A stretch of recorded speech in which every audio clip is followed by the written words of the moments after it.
Testing one, English one, testing one. Gracias.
Buen día, señora.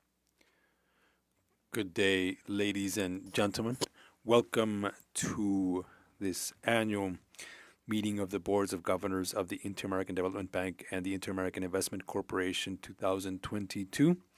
This first part of the meeting will be chaired by the outgoing chair of the Boards of Governors of the Bank and the Corporation, Mr. Jose Manuel Restrepo, Governor Minister of Finance and Public Credit of the Republic of Colombia.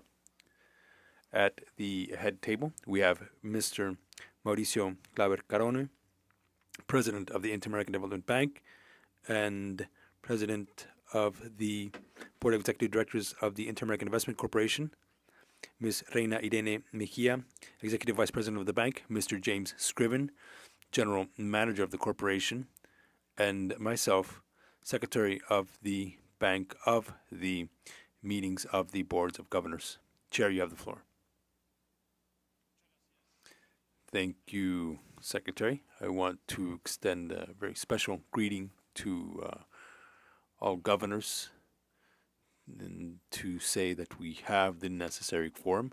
I will then begin this inaugural session of the Boards of Governors of 2022. It's an honor and a privilege to welcome you all to this inaugural session.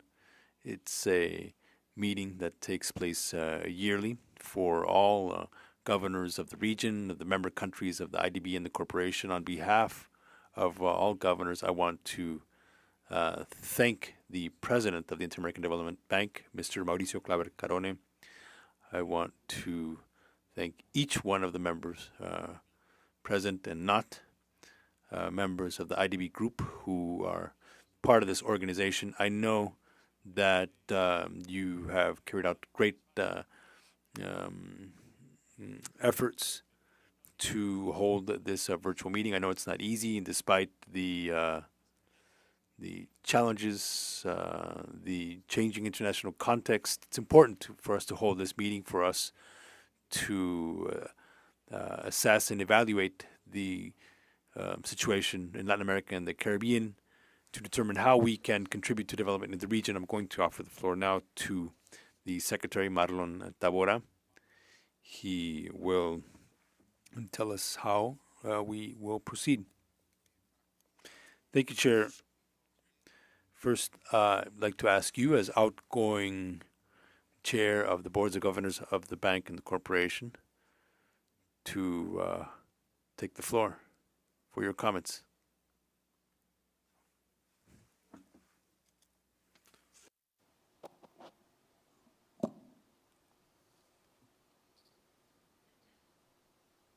Bueno, en mi condición de As outgoing Chair of the Boards of Governors, I would like to begin by saying that it's been an honor and a privilege to chair this board. My appreciation to the entire team at the IDB, the Executive Vice President, the President, and a very special greeting to all governors that join us today. If I may, I'll share some very straightforward impressions of what's happened since the last annual meeting, and I will also refer to the current situation. With greetings to the President, the Vice Presidents, the General Manager, the Manager of IDB Lab, and everyone else.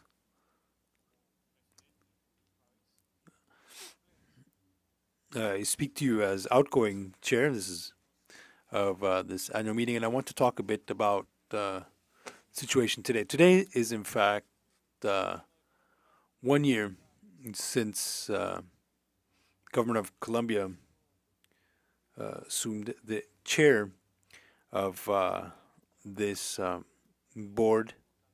That meeting in Barranquilla was extremely important, not only for our country, but for the IDB group as well. A year after the start of the pandemic, we had to postpone our hosting of this meeting from 2020. No one could have imagined what each of us would experience in our own nations. No one was ready for the impact of a pandemic. Unfortunately, we did not have, nor do we have, a guidebook for dealing with pandemics. The last time this happened, it was 315 and 120 years ago, with a minor difference. There was no social media. There was no media the way we have today, with the reach and presence that we have today. However, we've had to confront this pandemic, and it was for that reason that we had to postpone hosting this meeting until from 2020. In 2021, we were able to hold the first multilateral hybrid annual meeting.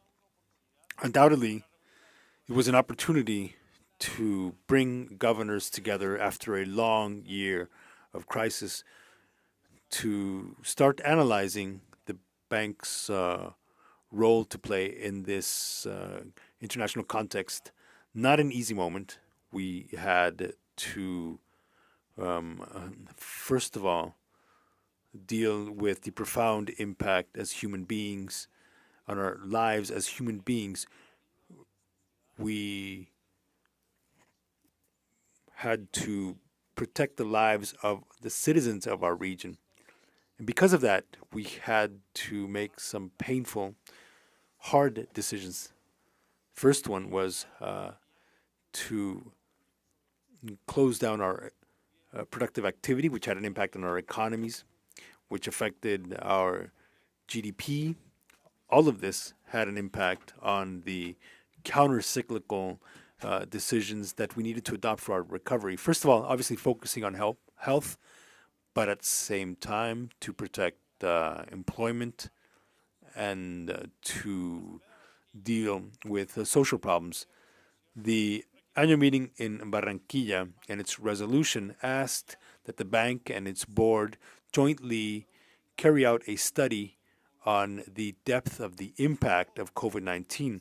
But above all, it asked for proposals to be deployed in the institution in order to provide an appropriate response in line with the needs of our countries.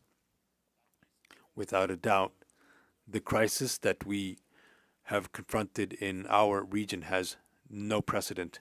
This will be the most profound economic crisis that our region has ever faced. It's been 2 long years, as of today, since this pandemic started. When this pandemic started, we had no idea that it would last for 2 years. And despite the fact that we are once again meeting virtually, we can now see the light at the end of the tunnel, finally. Notwithstanding that, the COVID-19 and its emergency has changed this region forever, and many years will have to go by before we understand what we have truly experienced. In other words, the COVID-19 pandemic has left deep wounds, scars in our region, in the economy of our region, as well as on our social indicators. We have witnessed over this time significant increases in poverty and vulnerability. The vulnerabilities of our economies have been laid bare. Public health is only now stabilizing. Migration flows have also changed. We are dealing with uncertainty, which has been aggravated given the current geopolitical situation. It's not just the political and economic reality of exiting COVID-19, but there are new geopolitical events at play. In that sense, I want to share a thought to urge countries to find consensus for the good of our region, that we be able to come together on what is critical in order to deal with the impact of COVID-19 and the realities of the geopolitical situation. This consensus should have at its core the purpose of strengthening the IDB group, which today is a critical asset for our countries. It's consensus that is the unparalleled tool to deploy coordinated efforts to deal with the needs of our countries through innovative instruments that serve to increase the resilience of our economies, focusing on the indicators that are the most important for the well-being of our citizens. The pandemic has left us with wounds, with scars. The pandemic made us pay the price in growth in economy and social growth, but the pandemic did nothing to take away the resilience that marks the countries of Latin America and the Caribbean, where we are able to act even in the face of hardship and to come out ahead of them as we work together and on consensus work within the IDB. We will be able to work to take a great leap forward to overcome this greatest shock that our region has ever faced. Thank you, Chair.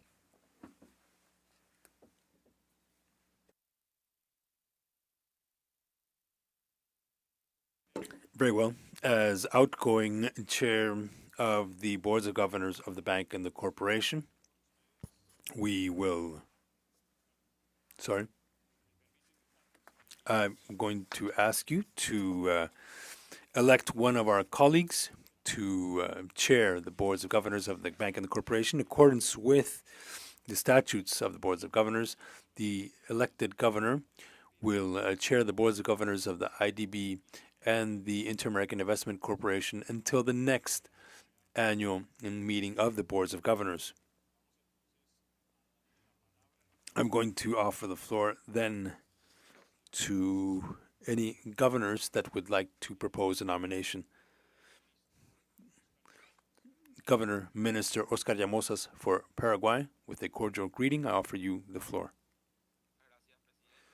Thank you, Chair, once again. Greetings to you, President of the Bank, management and senior management at the IDB. Likewise, greetings to all governors.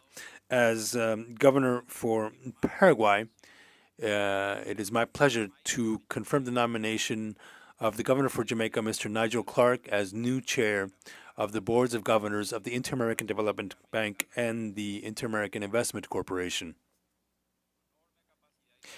Because of his great leadership and his ability to bolster public finances in his country, we are sure that his vision, his commitment, his leadership will also guide us in this process to renew and strengthen the IDB group as the needs of our countries and the region currently demand. Thank you.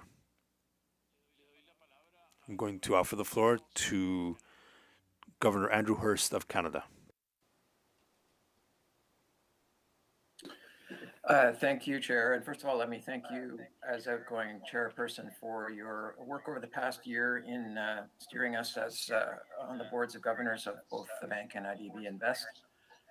In my capacity as temporary alternate governor for Canada, I'm pleased to second the nomination presented by the governor of Paraguay and would propose a unanimous election of the Honorable Nigel Clark as the chairperson of the boards of governors of the Inter-American Development Bank and the Inter-American Investment Corporation. Thank you. Gracias, Gobernador. Thank you, Governor. If there are no more comments, the governor for Jamaica, Nigel Clark, therefore, has been elected by acclamation as chair of the boards of governors of the bank and the corporation. Of the bank and the corporation to take the podium, Mr. Nigel Clark, Minister of Finance and Public Service from Jamaica. Invito.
Nuestro profundo agradecimiento al ministro José Manuel Restrepo por todo el apoyo. We thank Minister Restrepo very much for all of his support as chair of the boards of governors. Bank and the corporation, Honorable Minister Nigel Clark will take the floor. Mr. Chairman, the floor is yours.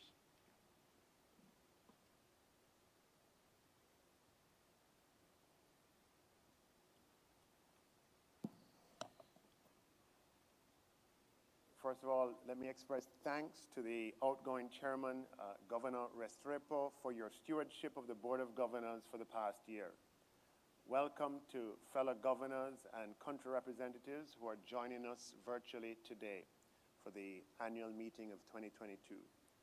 I'm grateful for the confidence that my fellow governors have reposed in me to assume chairmanship of the Inter-American Development Bank's Board of Governors for this year. Let me also recognize President Claver Carone, your team, and the IDB staff for your tremendous work, particularly during the last two tumultuous years. The region has benefited greatly from the agility and capacity of the IDB in responding to the unprecedented challenges brought by the COVID-19 pandemic. As our hemisphere focuses on economic recovery and responding to new global shocks, we're confident in the bank's ability to support member countries' economic growth and development strategies. Jamaica has been a member of the IDB since 1962 and remains fully committed to being active and engaged. The IDB, as Jamaica's largest creditor, has played an integral role in supporting our growth and development objectives. In particular, however, I must use this opportunity to thank the IDB for its tremendous support to Jamaica as we pursued an ambitious program of economic reform over the past several years. As a result of these reforms, Jamaica has entrenched macroeconomic stability and fiscal sustainability, and we are better equipped to deal with unforeseen external shocks. Like other tourism-dependent small and island economies, Jamaica was hard hit by the COVID-19 pandemic. However, our economy has since begun a robust recovery of jobs and economic activity. This is evidence of the value of building and maintaining buffers through sustainable fiscal and monetary policies while protecting the poor and vulnerable. This retains policy flexibility, which is useful in times of crisis. Jamaica looks forward to deepening our partnership with the IDB as we continue to recover and reform, and as we seek to position ourselves as an economy that is open and ready for private sector investment that can catalyze sustainable and inclusive growth, even as we pursue public investments geared towards human capital, social, and infrastructure development. I recognize the IDB's commitment to deepening its partnership within the Latin American and Caribbean region, and in the current global context, it is critical that the bank leverages its strong presence in the region to support our countries in addressing issues such as sustainable growth, digitalization, poverty reduction and social protection, gender equality, human capital development, economic resilience, and climate change vulnerability. The COVID-19 pandemic eroded the hard-earned gains of several countries in the region. It also exacerbated pre-existing vulnerabilities and development challenges such as high inequality, high poverty, high debt, and low growth that existed throughout much of our region. As such, it is timely that there is rigorous discourse on the positioning of IDB's financial and institutional capacities to robustly respond to the varying economic and development challenges of borrowing member countries. Increasing the capital of the IDB to better support private sector-led recovery across the region could hardly come at a better time. I applaud the analytical work that has been undertaken by the management of the IDB and the working groups which fulfill the mandate set out in the Barranquilla resolution. The region's road to recovery and to even surpass pre-pandemic highs will require the support of an IDB that is adequately and ably equipped. As we deliberate today, I'm hopeful that we consider factors such as private sector participation, innovation, public-private partnerships, and technological development as important to our development model for the region. The importance of this meeting of governors to chart the course of the IDB group during the recovery cannot be overstated. The matters discussed today are critical to the future prosperity of the Latin American and Caribbean region. I anticipate a fruitful set of deliberations during the various sessions. Thank you.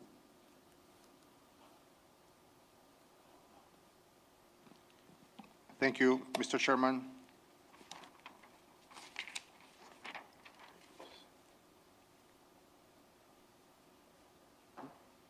It is my pleasure now to invite Mr. Mauricio Claver-Caron, President of the Inter-American Development Bank and Chairman of the Board of Executive Directors of the Inter-American Investment Corporation, to take the floor.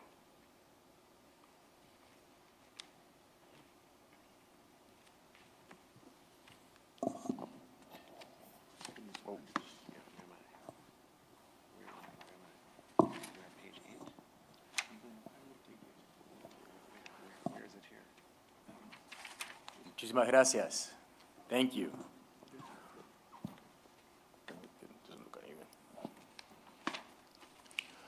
Gobernadores y jefes.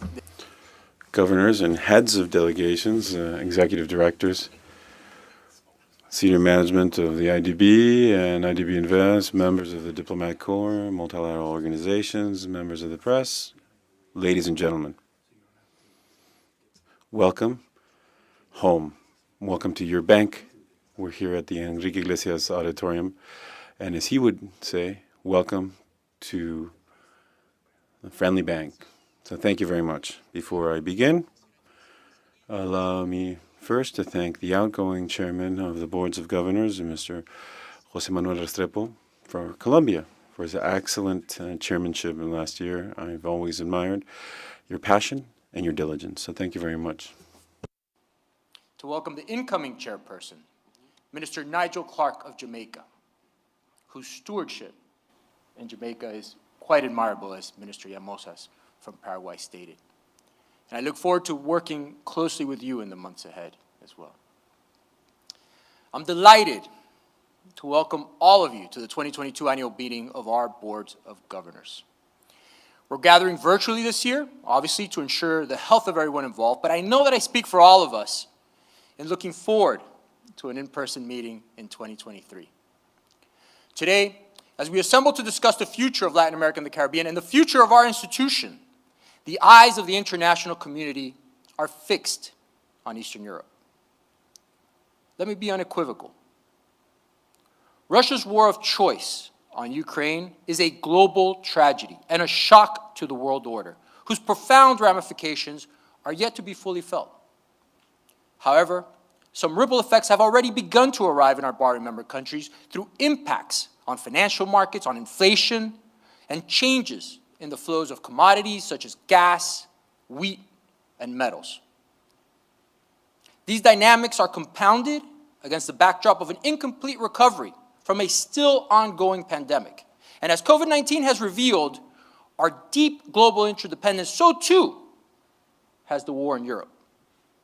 Only recently, the world was sent scrambling to correct its commercial over-reliance on China and diversify supply chains. And now again, we have reason to consider new buffers and new connections for Latin America and the Caribbean in international trade.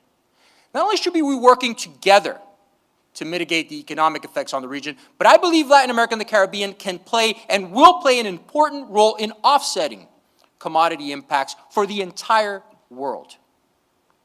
At the same time, this region's most acute challenges will not stay out of the global spotlight for long.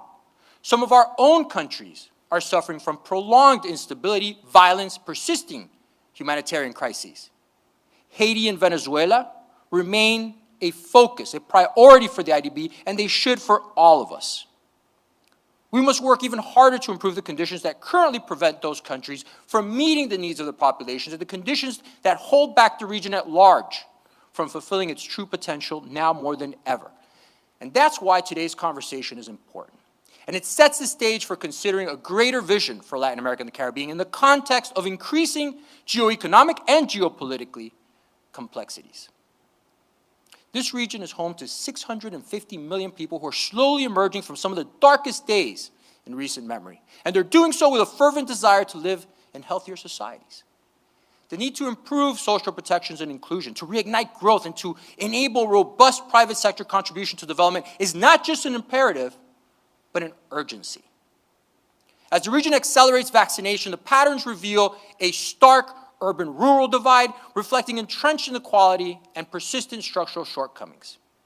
And we will not be able to relegate the pandemic to the past, as it should, until these gaps are really narrowed, truly narrowed. The governments of our borrowing member countries today face difficult choices. However, I've always said and will continue to say that sustainable development is not zero-sum.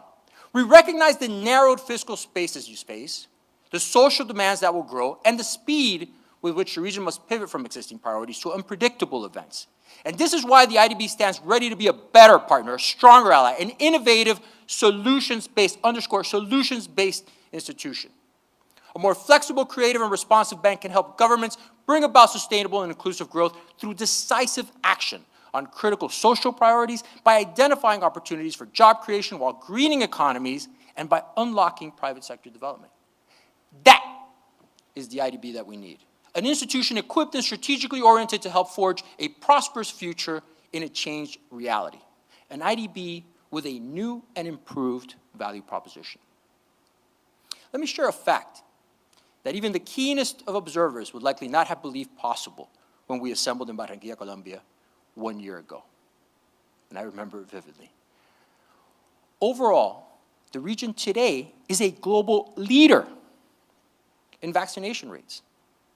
Today, more than 65% of the population in Latin America and the Caribbean has been fully inoculated against COVID-19, and many countries are on track to reach 70% of that target by June. While the region was once contributing a full 1/3 of global infections, we now account for 4% of newly reported cases. That's a remarkable turnaround, and it did not happen on its own. It took the efforts and the investments of all of the region's governments, of all of you, of the health ministries, health workers, of all of its populations, the private sector, all working towards a common goal. It also took a massive effort by the international development community, led in this region by the Inter-American Development Bank. And I am proud that we have assisted our borrowing countries with critical financing for vaccine purchases and distribution. Last year, we approved guarantees and new loans for Belize, Ecuador, Honduras, Panama, Dominican Republic, while resources were mobilized from the existing portfolio for Argentina, Belize, Bahamas, Ecuador, El Salvador, Guyana, Honduras, and Trinidad and Tobago. And in the process, we've also helped strengthen and modernize health systems, the start of many needed reforms in this area that will not only improve, but are going to save lives. This vaccination story is a powerful proof of just how much we can change and just how quickly when we're determined to take a more strategic, more unified approach to the challenges we face. We also mark the passage of a year with another fact that defies what anybody predicted a year ago. Latin America and the Caribbean beat the forecast and achieved an estimated average of nearly 7% growth in 2021. And that was due to a variety of global and regional factors, but our institution also played a critical role. The IDB and IDB Invest achieved a record of nearly $23.4 billion in lending and private sector mobilizations last year. That included a record $3 billion in mobilizations by our private sector arm, a sign of the potential of the IDB Invest 2.0 that we will build until it becomes the world's most powerful development mobilization bank. And that work is itself a part of what's our new institution-wide push to tap into critical private resources and make the most of every dollar we invest, or of every financial tool that we design, and of every partnership that we forge. Our Private Sector Partners Coalition, which we launched a year ago and represents the IDB's most ambitious effort in this area, has grown from 40 of the world's leading companies to more than 160 in 1 year, ranging from multilatinas like Mercado Libre to Telefónica, Microsoft, MasterCard, Oracle, others. These companies are committed to taking a leading role in the region's recovery alongside our bank with projects, joint projects, and knowledge transfer that complements our public sector work. And this brings me to an essential point that I'd like to make as we consider these record monetary amounts. What matters even more than the totals is the increasingly strategic application of our financing and mobilization efforts in the areas that have the greatest impact for recovery and growth. Quality over quantity is our motto.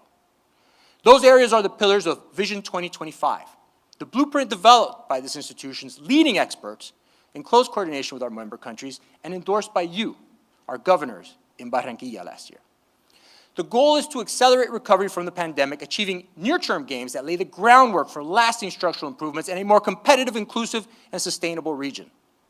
The results we achieved over the past year in strengthening value chains and small businesses, in sparking digitalization, fighting for gender equality and diversity, and driving robust climate action are and have been a powerful start.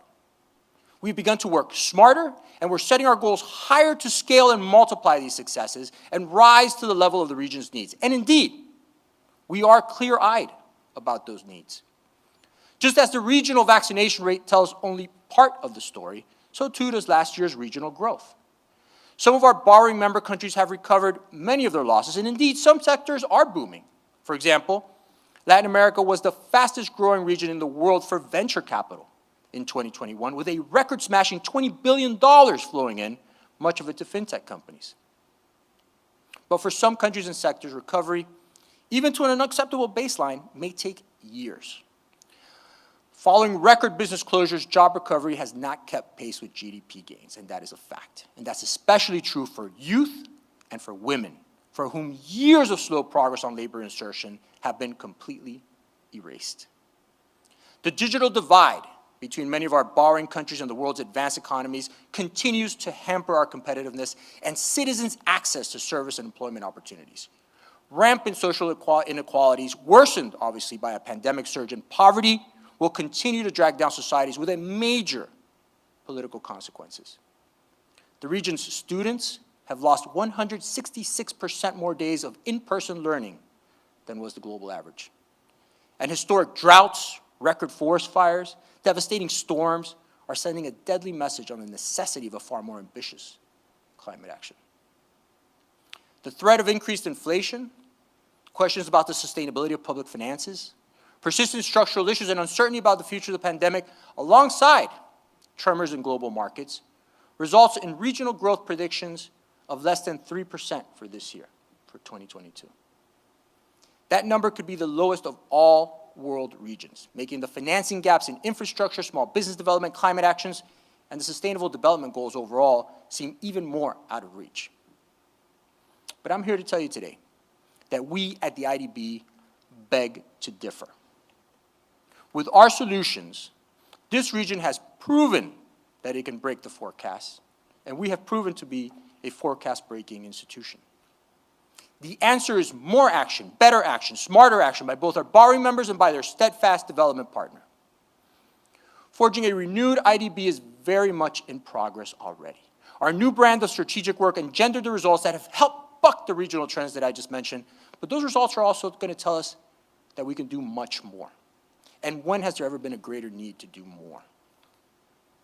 Last year, when a week-long jam blocked the Suez Canal and held up global trade for months, and when a single case of COVID shut down an entire Chinese shipping terminal critical to North American and European markets, I could not help think of this region. Regional integration and the insertion of its industries and businesses into international value chains has been minimal compared to the massive potential waiting to be unlocked. There has never been a more opportune moment in this area for the economies and workforces of Latin America and the Caribbean than today, and it has spurred the IDB into action. In 2021, the IDB approved $2.3 billion to strengthen regional value chains, nearly doubling the average amount of the 3 years before the pandemic. Almost a third of IDB Invest's total commitments were directed to advance the same as well, for a total of over $4 billion. Today, we are the only institution in the world that directly finances nearshoring, and we're proud to be at the vanguard. Our approach was one of breadth and depth, as we supported the implementation of structural reforms and financed demand-driven training programs to help countries attract foreign direct investment and to become more competitive exporters. We helped countries streamline, unify, modernize logistical and administrative procedures to make trade more efficient. We also invested in a range of regional projects, from road modernization to electricity market integration, to really help close that gap for trade infrastructure. Our investment forums are fast becoming one of our flagship initiatives. We had events last year in Brazil, Ecuador, and Belize, as well as our first ever Miami LAC Forum, generating some $55 billion in business leads. And we're leading an effort in 16 countries to identify specific products and sectors readily able to benefit from nearshoring opportunities. From IT services in the Southern Cone, to plastics in the Andes, to aluminum products in the Caribbean, and medical supplies in Central America. The next steps are analyzing what has held these sectors back, to propose and develop solutions and enable them through our financing and tailored technical support. Let's look at the Dominican Republic and how it's benefiting from this comprehensive effort. The Dominican Republic's northwest is home to some 32 free trade zones that host more than 240 companies, many of which are part of global value chains for the medical, electronic equipment industries. It's also home to the port of Manzanillo, which is now taking a major leap toward becoming one of the country's most important gateways. A $100 million IDB loan will be used to construct a modern logistics terminal equipped to handle larger vessels and containerized cargo, along with improvements to road access and related infrastructure. The Port of Manzanillo's expansion which is also going to meet modern climate resilience and natural conservation standards, will stimulate new agricultural exports, help encourage foreign investment, and open up new employment opportunities, formal employment opportunities, with a focus on women and persons with disabilities. Our challenge is to quickly replicate this and other success stories that are currently in the making all across the region. Let me take you from the Dominican Republic to Brazil, where the IDB is doing some of its most far-reaching work on digitalization, which is a priority, frankly, that quite simply means the difference between outdated economies and societies and those of a more competitive and inclusive post-COVID tomorrow. The bank approved a $1 billion line of credit for the region's largest country to enable the Brazil Plus Digital. It's a program with a transformative agenda which includes more and better connectivity, the adoption of new technologies by the private sector, digital literacy for socioeconomic inclusion, digital talent building, modernization and improvement of public services, and enhanced transparency. All of the priority areas of the IDB's region-wide digitalization push. Earlier this month, our board approved the second tranche of this credit line for the state of Sao Paulo, funding that's going to increase productivity and access to private financing for innovation and thousands of micro, small, and medium-sized enterprises, which are the economic backbone of our region. This financing will help grow one of the most vibrant innovation ecosystems in the entire hemisphere. By the way, and speaking of medium, small enterprises, another one of, obviously, of our Vision 2025 pillars, I am pleased to announce that our bank's unique IDB Lab will exemplify its innovation for inclusion mission by investing in a startup that works to digitalize these businesses in Brazil's favelas. That's the continuum. This investment is expected to benefit more than 35,000 small business owners with a complete digital experience, including for formalizing and improving procurement and for management of finances. It's also going to serve a consumer population that often buys locally and lacks access to digital payments and e-commerce. Across the region, as we help small, medium-sized enterprises go digital and innovate for more productivity, we're also working with governments to help close the massive credit gap, especially amongst women-owned businesses, to help make them more financially, environmentally, socially sustainable, and of course, to increase their opportunities to link up to value chains.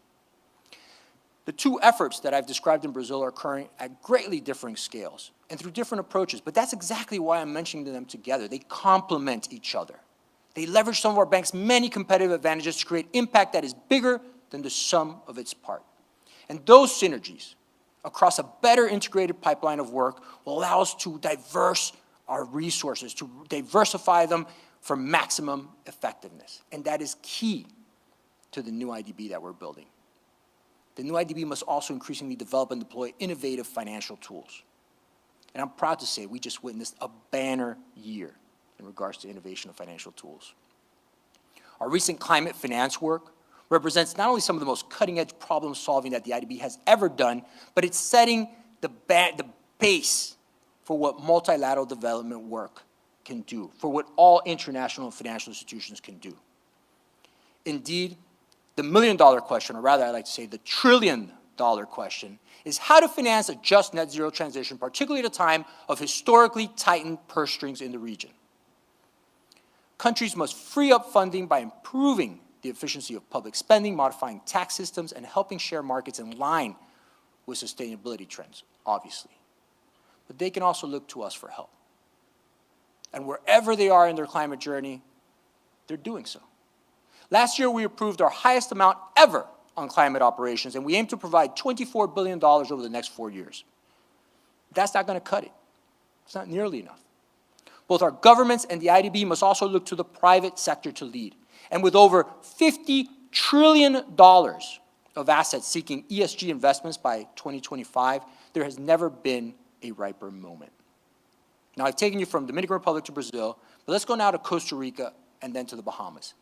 The IDB and IDB Lab have helped develop a groundbreaking new natural capital asset class that's going to be traded on the New York Stock Exchange that's going to allow countries and companies, both alike, to be compensated for nature-positive management. Through an IDB project, Costa Rica will be the first country to offer its natural capital in this new exchange. The move will complement the country's national decarbonization plan, which we helped formulate and are helping to implement, and which we know is going to yield $41 billion in net benefits within 3 decades. We have new tradable assets, which we're proud of, but we also have several classes of bonds with immense potential for growth. The IDB and IDB Invest have pioneered the region's green bond market, which grew from $13 billion to $30 billion in the last 2 years. And now, we've launched a Green Bond Transparency Platform, a unique and innovative digital tool among all international financial institutions that brings greater transparency and supports the harmonization and standardization of reporting. The result is to increase investor confidence so that we can mobilize more and mobilize better. That's how we capture most of that $50 trillion, or a good portion for our countries in the region. At COP26, IDB Invest announced the issuance of the first blue bond in Latin America and the Caribbean, proceeds from which will help finance projects for ocean and freshwater conservation. It's a tool that will be particularly beneficial to our Caribbean island countries where water is never far away. And that includes the Bahamas, where half of the country's GDP is directly or indirectly tied to the blue economy. This year, we approved a first-of-its-kind $200 million policy-based guarantee for the recovery of the Bahamas' small businesses in this sector, which will also develop investment projects suitable for blue bond financing and improve climate risk management. And by the way, speaking of risk management, we're also the first multilateral development bank to offer a hurricane clause. This hurricane clause helps Caribbean and Central American countries defer principal debt payments on eligible IDB loans for 2 years in the event of an eligible disaster.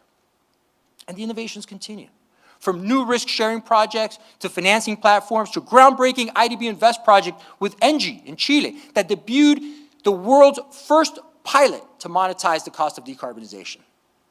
And I'm also very proud and happy to announce that our Amazon initiative, which we launched at last year's meeting in Barranquilla, is fast approaching our $1 billion funding goal. We're now developing a pipeline of entrepreneurship projects related to the bioeconomy as we work to ensure the sustainability of perhaps the most precious natural space on our planet. Despite its climate vulnerability, Latin America and the Caribbean has the renewable energy assets, the natural wealth, the public support to become a global leader on an issue that knows no borders. And doing so means reaping enormous socioeconomic benefits also. And our bank will apply even more resources, more knowledge, more creativity to see this through. We're equally determined when it comes to a topic that is both once old and new, and that's gender equality and diversity. How much longer will we hear that the women's labor gap in this region is one of the world's largest, or that up to 70% of its women-led small, medium-sized enterprises do not receive financing? And that egregious number is even higher for Afro-descendant and indigenous persons. But amid emerging global economic stress and the effect of the pandemic, which has been disproportionately felt by women, there has never been a more convincing argument for the need to empower women and their businesses. If the region woke up tomorrow with its gender gaps closed, we'd see GDPs increase by as much as 23%. 23%. Working together, we must be urgently redefine what business as usual looks like. Of all IDB projects approved last year, more than 3/4 helped address gender issues. Across the region, we're providing critical funding to help women-owned businesses grow. And we're the first multilateral organization to offer policy-based lending that features a gender and inclusions lens on labor market growth, as we approved recently for Ecuador.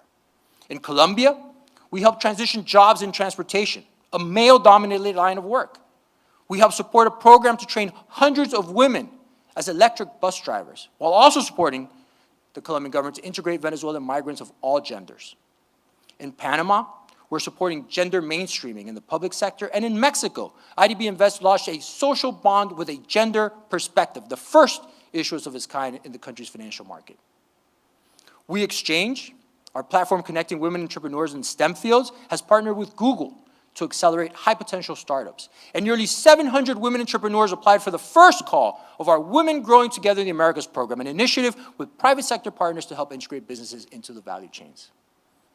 Several months ago, in Uruguay, the bank approved its first ever investment loan focused exclusively on fighting gender-based violence. And in Peru, we're supporting the national strategy for preventing violence against women, a major step forward for the country.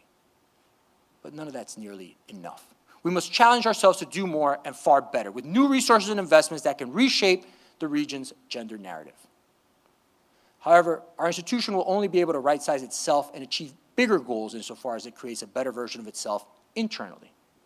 I'm particularly proud of the work over the past year, where the IDB has embarked on a process of stock-taking and self-reflection that has led to key improvement. To change the region's gender narrative, for example, we must be a model of the way things should be. In 2021, the IDB and IDB Invest secured the Edge Move certification, becoming the first development bank in the Americas and the second globally to attain this recognition of a gender-equitable workplace. Behind this achievement was a rigorous independent evaluation of policies, salaries, recruitment efforts, flexible work solutions, and culture. 12 months ago, women held about a quarter of our country representative positions. Today, that number is over 40%. We also progressed towards full parity in our mid-level and senior ranks. I see this issue as a matter of institutional integrity and accountability and a direct complement to our broad new agenda for operational excellence. And that agenda is helping us analyze and maximize the factors that make projects successful. It's helping us track our progress, something that was badly needed, while improving the efficiency of our resource use. And it's spearheaded by an executive team that has streamlined decision-making for a more strategic and holistic vision. Operational excellence. Operational excellence means strengthening the project preparation process through differentiated tracks based on risk. It means enhancing project design reviews. It means improving the governance of technical cooperations for better use of resources. As a result, a new pilot that we launched last year to streamline project approvals has reduced our processing times by nearly 30% without sacrificing quality. A comparative disadvantage of this bank has now become an advantage and will become a greater advantage, and we're holding ourselves even more accountable. We're improving implementation of projects by establishing a comprehensive portfolio management model that identifies the bottlenecks over the project lifecycle and that triggers remedial actions to increase the probability of achieving results. Our new corporate results framework indicators tracker is giving us a clear picture of our priorities in practice in both countries, sectors, and by project. It showed us, for example, that last year's approvals supporting climate action reached nearly 80%, a more accurate benchmark for bigger goals. And we've gone even further, linking indicators with our employees' professional development to improve performance. The use of digital tools for better results is also key to creating a modern bank, from the inside out. And we developed a digital platform to facilitate online disbursements. And this year, our comprehensive digital transformation plan is moving into the implementation phase. Through the efficiencies and smarter use of technology that I've mentioned, we were able to save more than $9 million last year. We've also have a bolder vision for our offices in Europe and Asia as we aim to strengthen relationships beyond the Americas, to build new ones and ensure that the IDB is a key part, a leader of the global conversation in Latin America and the Caribbean. Now, what I've described today are not just results in response to development challenges, but growing momentum for scaling the mountain that Latin America and the Caribbean, together with our bank, must climb. The IDB's new value proposition, which all of you and our Board of Governors will consider at this meeting, can lift us upward and is what we need to reach a more prosperous future on the other side. It aims to generate a truly 21st century institution with a holistic continuum of support across our private and public windows. To do so, we want to first and foremost strengthen the region's public sector. On a foundation of increased transparency and rule of law that we seek to build, our bank will devise more solid financial fiscal blueprints, better tackle structural bottlenecks, and drive wide-ranging social improvements. And in doing so, we'll create conditions that fight poverty and support greater inclusion. These public sector transformations will create an enabling environment for a stronger private sector and vigorous foreign investment, opening new markets and creating more formal jobs. They will also create new capacity for decisive action on climate change and on green growth. At each step, we will rely upon more flexible and varied financial tools. We will increasingly have more effective operations and an approach that seizes synergies. This is our formula for becoming a more powerful force for recovery and sustainable growth and for meeting this defining moment for Latin America and the Caribbean. And so, to all of our clients and stakeholders, thank you for joining us today. And thank you for inspiring and empowering the IDB to become a better version of itself. If we can realize this institution's full potential, we can forge the most innovative and responsive multilateral development bank in the world and achieve not just improvements, but transformations in our 26 borrowing member countries. We are on our way, and we're going to stop at nothing less. Thank you again.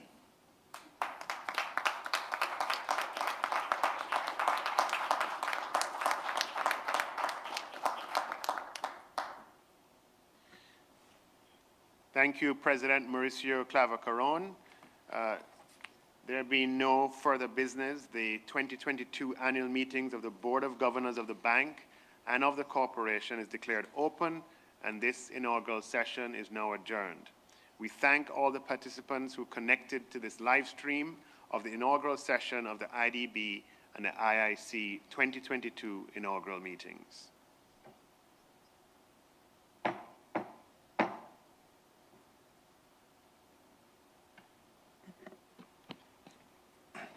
We will take a brief recess, or no more than 5 minutes, to start the second plenary session. We kindly request the governors to remain connected to ensure the quorum for the next session.